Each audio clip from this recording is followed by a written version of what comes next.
एक आम middle class इंसान की सैलरी मुट्ठी में बंद सूखी रेत की तरह होती है। आप इसे जितना जोर से अपनी मुट्ठी में जकने की कोशिश करते हैं, ये उतनी ही तेजी से उंगलियों के बीच से फिसल जाती है।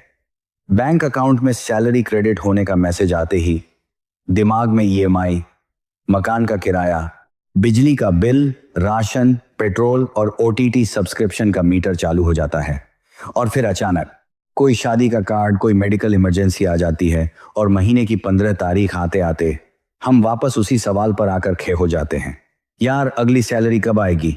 हम अपना पूरा समय देते हैं, जी तोड़ मेहनत करते हैं, लेकिन पैसा हमारे लिए कभी काम नहीं करता।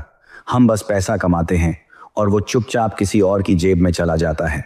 क्या यही है हमारी पूरी जिंदगी, या इस रैट रेस से बाहर निकलने का कोई सीक्रेट रास्ता भी मौजूद है? आज के इस वीडियो में हम इसी चक्रव्यूह को तोड़ेंगे। हम समझेंगे पैसे से पैसा खींचने का विज्ञान क्या है, ये 7-3-2 का रूल आखिर है क्या, और शेयर बाजार के जादूगर वॉरेन बफे अपनी बेशुमार दौलत का इकलौता राज सिर्फ और सिर्फ कंपाउंडिंग को ही क्यों मानते हैं। वीडियो को बिना स्किप किए आखिर तक देखना, क्योंकि हो सकता है आज के ये चंद मिनट आपकी पूरी फाइनेंशियल लाइफ को हमेशा के लिए पलट कर रख दें। पार्ट 1, 3 दोस्त, 3 अलग माइंडसेट। कहानी शुरू होती है 3 दोस्तों से, विजय, शुभम और आकाश। तीनों एक ही छोटे शहर की गलियों में पले बचे। एक ऐसा शहर जहां सूरज ढलते ही शटर गिर जाते थे और लोगों के सपने उनके घर की चारदीवारी से ऊंचे नहीं होते थे। वहां सक्सेस का सिर्फ एक ही मतलब था, एक सुरक्षित नौकरी। सरकारी मिल गई तो लाइफ सेट, यही सबसे बड़ी उपलब्धि मानी जाती थी। लेकिन इन तीनों के दिमाग का सॉफ्टवेयर कुछ अलग ही कोडेड था। इंजीनियरिंग के फाइनल ईयर में जब बाकी बैचमेट्स अपने फ्यूचर को लेकर कंफ्यूज थे, ये तीनों देर रात तक हॉस्टल की छत पर बैठकर बातें करते थे। उनका विजन क्लियर था, सिर्फ नौकर बनकर नहीं जीना है, सिर्फ महीने का खर्चा निकालने के लिए पैदा नहीं हुए हैं, कुछ बहुत बड़ा करना है। 4 साल की रट्टा मार पढ़ाई, असाइनमेंट्स और प्लेसमेंट की टेंशन के बाद उनके हाथ में वो कागज आ गया जो समाज की नजर में उन्हें सेटल बना देता था। लेकिन उनके लिए वो डिग्री कोई मंजिल नहीं थी, वो तो सिर्फ एक बोर्डिंग पास था। सपनों के शहर मुंबई का मुंबई, एक ऐसा शहर जो कभी सोता नहीं, जहां हर दूसरा इंसान कुछ बनने आया है।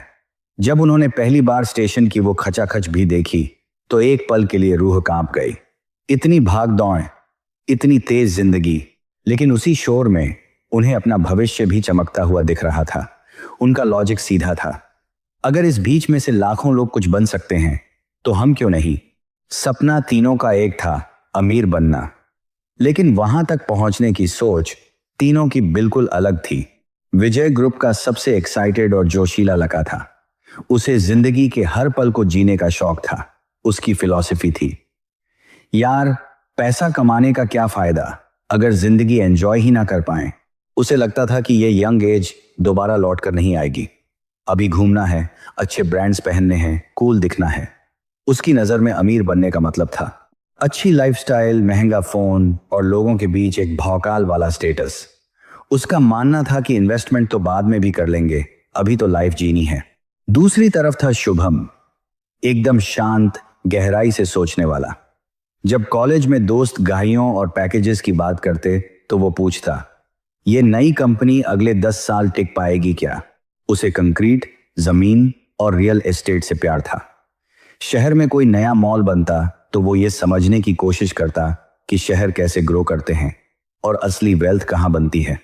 उसका गेम प्लान था एसेट्स बनाना, ऐसी चीजें खड़ी करना जो उसके सोते समय भी उसके लिए काम करती रहे। और तीसरा था आकाश, साइलेंट ऑब्जर्वर। वो बोलता कम था, लेकिन उसका दिमाग 24 घंटे डेटा प्रोसेस करता था। कॉलेज से ही उसे स्टॉक मार्केट और चार्ट से इश्क हो गया था। उसे नंबर्स और लॉजिक पसंद थे। जब दोस्त आईपीएल मैच की बात करते, आकाश पूछता, अगर इस कंपनी का प्रॉफिट हर साल 15% बढ़ रहा है तो 10 साल बाद इसका स्केल कितना मैसिव होगा। उसका विजन जल्दी अमीर बनना नहीं था, बल्कि वेल्थ क्रिएशन के सिस्टम को समझना था। तीनों एक ही कमरे में रहते थे, एक ही टपरी की चाय पीते थे और एक ही लोकल ट्रेन में धक्के खाते थे। लेकिन उनके दिमाग में भविष्य की जो फिल्म चल रही थी, उसकी स्क्रिप्ट बिल्कुल अलग थी। विजय लोगों की अटेंशन चाहता था, शुभम बैंक बैलेंस का सुकून चाहता था और आकाश एक ऐसा ग्राफ चाहता था जो बस धीरे धीरे ऊपर बढ़ता रहे। शुरुआत सबकी एक जैसी थी, लेकिन उनका असली हथियार उनकी कमाई नहीं, उनकी सोच थी। एक सोच थी पहले खर्च फिर बचत, दूसरी सोच थी पहले एसेट्स फिर आराम, तीसरी सोच थी पहले नियम समझो फिर पैसा लगाओ। उन्हें उस वक्त अंदाजा भी नहीं था कि ये माइंडसेट उनकी पूरी जिंदगी की दिशा कैसे तय करने वाला है। पार्ट 2, विजय की कहानी। लाइफस्टाइल इन्फ्लेशन का मीठा जहर। सबसे पहली जॉब विजय को मिली। पैकेज था 30,000 रुपये महीना। जिस पल ऑफर लेटर हाथ में आया, उसकी आंखों में एक अलग ही चमक थी। घर पर फोन किया, मां की आवाज खुशी से कांप रही थी और पिता ने गर्व से कहा, बेटा अब अपने पैरों पर खड़ा हो गया। 23 की उम्र में 30,000 की स्टार्टिंग सैलरी विजय को किसी खजाने से कम नहीं लग रही थी। उसे लगा बस अब लाइफ सेट है, मैं जीत गया। पहली सैलरी क्रेडिट होने का मैसेज आते ही उसने सीधे स्क्रीनशॉट लिया, दोस्तों को भेजा और इंस्टाग्राम पर स्टोरी चिपका दी। First salary feeling. उसे लगा कि अब वो सपनों वाली जिंदगी शुरू हो चुकी है। और यहीं से उसने एक ऐसे रास्ते पर पहला कदम रखा जो बाहर से बहुत चमकदार था लेकिन अंदर से एकदम खोखला। मुंबई का पार्टी कल्चर, वीकेंड्स पर रूफटॉप कैफे और क्लब नाइट्स। ऑफिस के लोग भी यही कर रहे थे। किसी ने नई एप्पल वॉच ली, किसी ने महंगे स्नीकर्स। विजय का ईगो ट्रिगर हो गया। अगर मैं पीछे रह गया तो लोग क्या सोचेंगे। पहली सैलरी के 3 महीने बाद ही उसने ईएमआई पर एक प्रीमियम स्मार्टफोन ले लिया, फिर महंगे ब्रांडेड कपड़े। हर शॉपिंग उसे कुछ मिनटों का एक झूठा हाई देती थी। उसे लग रहा था कि वो बहुत तेजी से आगे बढ़ रहा है, लेकिन असलियत में वो लाइफस्टाइल इन्फ्लेशन के जानलेवा ट्रैप में फंसता जा रहा था। सैलरी थोड़ी सी बढ़ती, खर्चे उससे भी तेज स्पीड से दोगुने हो जाते। लोकल ट्रेन की भीड़ से बचने के लिए उसने ऑफिस के एकदम पास एक फ्लैट रेंट पर ले लिया। किराया था 12,000 रुपये महीना। उसे लगा ये खर्च नहीं, अपग्रेड है। अब उसका स्टेटस अलग था। लेकिन सच्चाई ये थी कि उसकी आधी मेहनत की कमाई सिर्फ एक छत के किराए में स्वाहा हो रही थी। कुछ वक्त बाद ऑफिस के दोस्तों ने घाइयां निकाल ली। विजय के मन में फिर हलचल हुई। शोरूम गया, कार देखी, कीमत औकात से बाहर थी, लेकिन तभी चालाक सेल्समैन ने वो जादुई और खतरनाक शब्द कहा, सर ईएमआई सिर्फ 12,000 आएगी। बस गेम यहीं खत्म हो गया। 12,000 कार की ईएमआई, 12,000 मकान का किराया, 30,000 की सैलरी में से 24,000 तो बिना कुछ किए ही फिक्स हो गए। ऊपर से पेट्रोल, बिजली, इंटरनेट और खाना। कुल मिलाकर 25,000 से ज्यादा का पक्का मंथली खर्चा। बचत खत्म। लेकिन दुनिया की नजर में विजय सेट था। कार थी, पॉश इलाका था, ब्रांडेड स्वैग था। महीने के आखिर में जब अकाउंट खाली होने लगा तो एंट्री हुई क्रेडिट कार्ड की, अगली सैलरी में भर दूंगा। और इसी झूठे वादे के साथ वो कर्जे के चक्रव्यूह में फंस गया। वॉरेन बफे का एक गोल्डन रूल है, खर्च करने के बाद जो बचे उसे सेव मत करो, बल्कि सेव करने के बाद जो बचे उसे खर्च करो। विजय ने इसका ठीक उल्टा किया। उसने खर्चे को प्रायोरिटी दी और जब कुछ बचा ही नहीं तो सेविंग कहां से होती। वो ईएमआई की सुनहरी जंजीरों में जकड़ चुका था। 23 की उम्र में उसे लगा था वो जीत गया है। 25 तक आते आते वो ईएमआई की डेट्स के हिसाब से अपनी सांसें गिन रहा था। 27 की उम्र में वो सिर्फ इसलिए काम कर रहा था ताकि अपने महंगे शौक के बिल चुका सके। पैसा उसके लिए काम नहीं कर रहा था, वो पैसों के लिए खट रहा था। वो अमीर नहीं दिख रहा था, वो बस एक हाई क्लास गरीब बन चुका था। पार्ट 3, शुभम की कहानी, रियल एस्टेट और सब्र का फल। जब विजय मुंबई की चकाचौंध में अंधा हो रहा था, उसी समय शुभम ने एक एकदम अलग फैसला लिया। उसने पॉश मुंबई छोड़कर दूर पनवेल में अपना डेरा डाला। ये बात 2009 की है, जब पनवेल में आज जैसी चमक नहीं थी। सिर्फ धूल, खाली प्लॉट और अधूरे कंस्ट्रक्शन प्रोजेक्ट्स थे। ऑफिस के लोग उसका मजाक उठाते थे, मुंबई छोड़कर यहां आ गया, करियर बनाना है या गांव बसाना है। लेकिन शुभम आज का सन्नाटा नहीं देख रहा था, वो कल का भविष्य देख रहा था। उसके पास ज्यादा पैसा नहीं था। शुरुआत में खर्चे के लिए घर से पैसे मंगाने पड़े, लेकिन उसके पास एक सबसे बड़ा हथियार था, जानकारी। वो रोज साइट्स पर जाता, लोकल लोगों से बात करता, सरकारी नोटिस पढ़ता। उसे साफ दिख रहा था कि पनवेल का भविष्य क्या है। नए रोड प्रोजेक्ट्स, मेट्रो की अनाउंसमेंट, आम लोग वर्तमान देख रहे थे, शुभम भविष्य पढ़ रहा था। उसने अपनी सालों की जमा पूंजी से 10 लाख रुपए की एक छोटी प्रॉपर्टी में निवेश कर दिया। यह कोई जुआ नहीं था, यह फुल रिसर्च के बाद लिया गया रिस्क था।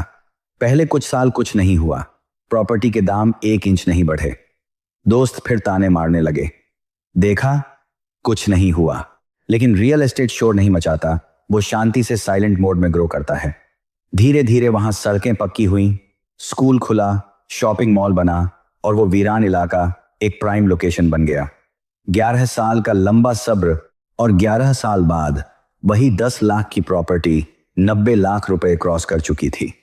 ये किसी चमत्कार से नहीं हुआ, ये टाइम और डेवलपमेंट का असली कंपाउंडिंग इफेक्ट था। प्रॉपर्टी की वैल्यू ही नहीं बढ़ी, उसे वहां से तगहा रेंट भी आने लगा। जैसे जैसे डिमांड बढ़ी, रेंट बढ़ता गया।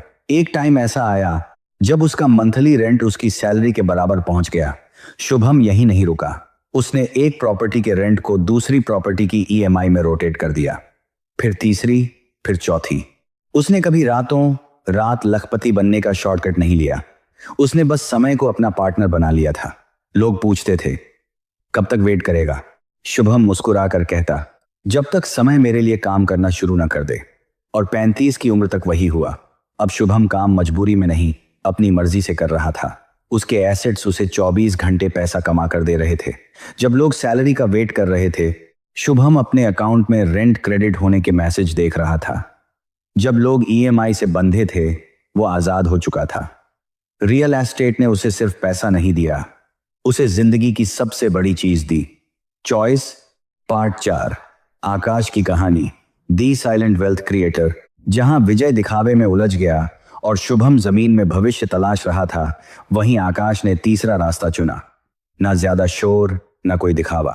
आकाश को पता था कि स्टॉक मार्केट कोई लॉटरी का टिकट नहीं है, लेकिन अगर सही सिस्टम के साथ खेलो तो यह जिंदगी बदल सकता है। आकाश ने अपने पैसों को एक स्ट्रिक्ट रूल से बांध लिया। 50-30-20 रूल। 50% जरूरतों के लिए, 30% लाइफस्टाइल के लिए और 20% सीधा इन्वेस्टमेंट के लिए। उसने कसम खा ली थी कि चाहे दुनिया इधर की उधर हो जाए, सैलरी कम हो या ज्यादा, ये 20% का हिस्सा हर महीने कटेगा ही कटेगा। वो कहता था, अगर तुम सबसे पहले खुद को पे नहीं करते तो जिंदगी भर सिर्फ दूसरों के लिए काम करते रहोगे। उसने सीधा इंडेक्स फंड्स में ऑटो पे एसआईपी सेट कर दी। कोई सट्टा नहीं, कोई टिप्स नहीं। मार्केट ऊपर जाए या नीचे, उसका पैसा कट जाता था। शुरुआत में कोई मैजिक नहीं दिखा, ग्राफ बहुत धीरे बढ़ रहा था। मार्केट क्रैश होता तो पोर्टफोलियो लाल हो जाता था। दोस्त कहते, देख मार्केट जुआ है। लेकिन आकाश जुआ नहीं खेल रहा था, वो समय खरीद रहा था। उसने अपने सिस्टम में एक और चीट कोड लगा दिया। हर साल अपनी एसआईपी का अमाउंट 10% बढ़ाना। पहले साल 5,000, दूसरे साल 5500, फिर 6,000। उसे वॉरेन बफे का रूल रटा हुआ था।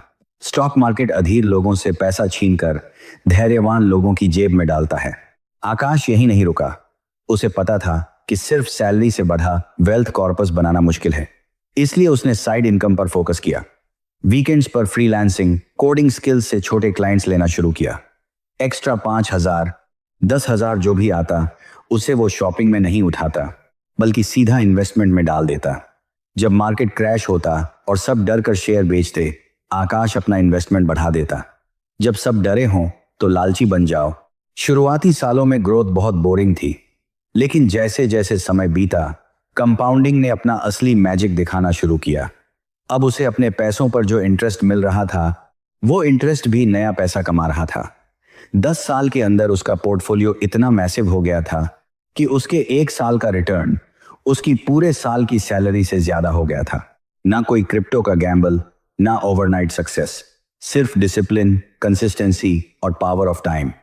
जब विजय अपने अप्राइजल का वेट कर रहा था, आकाश का वेल्थ चार्ट एक्सपोनेंशियल ग्रोथ पकड़ चुका था। वो अब फाइनेंशियल आजादी के इतने करीब था कि वो मुस्कुरा कर कह सकता था, मैं काम करना चाहता हूं, इसीलिए काम करता हूं, मजबूरी में नहीं। The magic rule 7-3-2 compounding secret. अब इस पूरे गेम के सबसे क्रिटिकल हिस्से को ध्यान से समझना, क्योंकि यही 90% लोग गलती करते हैं। लोगों को लगता है कि बढ़ा पैसा सिर्फ बढ़े अमाउंट से बनता है। गलत। असली दौलत अमाउंट से नहीं, बल्कि रेट ऑफ रिटर्न और टाइम के कॉम्बिनेशन से बनती है। यही आता है 7-3-2 रूल। ये रूल समय का गणित बहुत आसान भाषा में समझाता है। अगर आप अपने इन्वेस्टमेंट पर औसतन 10% का रिटर्न जनरेट कर रहे हैं तो आपका पैसा लगभग 7 साल में दोगुना हो जाता है। मान लीजिए आपने 1 लाख लगाए तो 7 साल बाद वो 2 लाख बनेंगे। ज्यादातर लोग यही पेशेंस खो देते हैं। यार 7 साल वेट किया और सिर्फ 1 लाख का प्रॉफिट। उन्हें यह समझ नहीं आता कि कंपाउंडिंग का पहला फेज हमेशा सबसे स्लो होता है। पहले 7 साल आप अमीर नहीं बनते, आप सिर्फ इमारत की नींव तैयार कर रहे होते हैं। असली गेम शुरू होता है अगले 3 सालों में।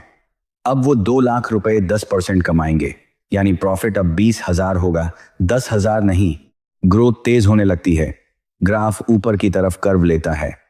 और फिर आते हैं आखिरी 2 साल, द एक्सपोनेंशियल जंप। जब आपका बेस 4 लाख या 8 लाख हो जाता है तो 10% भी 40,000 या 80,000 का रिटर्न देता है। ये जंप एक झटके में आपकी सालों की सैलरी को पीछे छोड़ देता है। इसे ही कहते हैं 7-3-2 रूल। पहले 7 साल में आप मेहनत करते हैं, अगले 3 साल में असर दिखना शुरू होता है और आखिरी 2 सालों में पैसा रॉकेट बन जाता है। जैसे हवाई जहाज टेक ऑफ से पहले लंबा रनवे लेता है। शुरुआत में लगता है बस जमीन पर दौड़ रहा है और फिर अचानक हवा में उड़ जाता है। लेकिन वो चमत्कार उसी के साथ होता है जो पहले 7 साल तक पिच पर टिका रहता है। The unfair advantage of early start. इसे एक बहुत रियलिस्टिक एग्जाम्पल से समझते हैं। एक 25 साल का लड़का हर महीने 5,000 रुपए की SIP शुरू करता है। रिटर्न मान लेते हैं 12% सालाना। 5,000 बहुत छोटा अमाउंट लगता है, लेकिन अगर वो इसे अगले 30 साल यानी 55 की उम्र तक बिना रुके चलाता है तो उसका फाइनल कॉर्पस लगभग 1.25 करोड़ रुपए के पार पहुंच सकता है। ये लॉटरी नहीं है, ये हर महीने की एक छोटी सी बोरिंग आदत का मैजिक है। अब इसी सिनेरियो को पलट देते हैं। अगर वही 5,000 की SIP कोई 35 साल की उम्र में शुरू करे और 55 की उम्र तक यानी 20 साल इन्वेस्ट करे तो उसका फाइनल कॉर्पस लगभग आधा ही रह जाएगा। अमाउंट वही, रिटर्न वही, डिसिप्लिन वही, फिर भी रिजल्ट में जमीन आसमान का फर्क। क्यों? क्योंकि 25 साल वाले के पास 10 साल का एक्स्ट्रा कंपाउंडिंग पीरियड था। वॉरेन बफे की असली ताकत सिर्फ उनका तेज दिमाग नहीं था, उनकी असली ताकत थी अर्ली स्टार्ट और पेशेंस। उनकी 90% दौलत 50 साल की उम्र के बाद बनी, क्योंकि तब तक कंपाउंडिंग ने दशकों का इंजन गर्म कर लिया था। 25 में शुरू करोगे, समय तुम्हारे साथ होगा। 35 में शुरू करोगे, समय तुम्हारे खिलाफ दौड़ रहा होगा। टाइम खरीदा नहीं जा सकता। आप लोन ले सकते हैं, रिस्क बढ़ा सकते हैं, लेकिन आप बीता हुआ समय कभी वापस नहीं ला सकते। अर्ली स्टार्ट ही इस पूरी वेल्थ गेम का सबसे बड़ा अनफेयर एडवांटेज है। फाइनल वर्डिक्ट, आपकी कहानी क्या है? 36 साल की उम्र में तीनों दोस्तों की तस्वीर शीशे की तरह साफ थी। शुभम पूरी तरह फाइनेंशियली फ्री था, एसेट्स उसकी जिंदगी चला रहे थे। आकाश अर्ली रिटायरमेंट लेने के कगार पर था, पैसिव इनकम सेट थी। और विजय के सर पर आज भी 20 साल की EMI का बोझ था। उसकी सैलरी बड़ी थी, लेकिन उसके खर्चे उससे भी ज्यादा खूंखार हो चुके थे। फर्क कमाई में नहीं था, फर्क सोच और डिसिप्लिन में था। प्रॉब्लम कम सैलरी नहीं होती, हैबिट्स असली प्रॉब्लम है। अगर आपकी आदत पहले खर्च करने की और बाद में बचाने की है तो आप 1 लाख कमाएं या 10 लाख, आपको हमेशा पैसों की कमी ही महसूस होगी। आखिर में अमीर वो नहीं बनता जो सबसे ज्यादा शो ऑफ करता है। असली अमीर वो बनता है जो सबसे लंबे समय तक अपने सिस्टम के साथ टिका रहता है। अगर आज इस कहानी के किसी भी हिस्से में आपको अपना चेहरा नजर आया, अगर आपको लग रहा है कि आप भी जाने अनजाने में विजय बनते जा रहे हैं और अब आप उस रैट रेस को तोड़कर आकाश या शुभम की तरह अपना वेल्थ सिस्टम बनाना चाहते हैं, तो फैसला आज आपको लेना होगा। अगर आप चाहते हैं कि मैं एक मिडिल क्लास इंसान के लिए 5,000 से 50,000 रुपए तक की पूरी प्रैक्टिकल SIP स्ट्रेटजी का step by step break down करूं, कोई थ्योरी नहीं, सिर्फ प्योर ग्राउंड रियलिटी, तो नीचे कमेंट सेक्शन में टाइप करो फाइनेंशियल फ्रीडम। मुझे आपका सिग्नल मिल जाएगा कि आप अगला लेवल अनलॉक करने के लिए तैयार हैं। अगर वीडियो ने सच में आपकी आंखें खोली हैं तो एक लाइक जरूर करना। आपका एक लाइक सिर्फ एक क्लिक नहीं है, वो एल्गोरिदम को बताता है कि ऐसा वैल्यूएबल कंटेंट और बनना चाहिए। और हाँ, अगर आप सच में EMI और सैलरी के पीछे भागना बंद करके पैसों को अपने लिए काम पर लगाना चाहते हैं तो चैनल लीजेंड ऑफ फाइनेंस को अभी सब्सक्राइब कर लो, क्योंकि यहां हम शॉर्टकट्स या हाइप नहीं बेचते, हम आपको वेल्थ बनाने का सॉलिड सिस्टम सिखाते हैं। मिलते हैं अगले वीडियो में। तब तक सिर्फ कमाओ मत, पैसे को समझदारी से बढ़ाओ।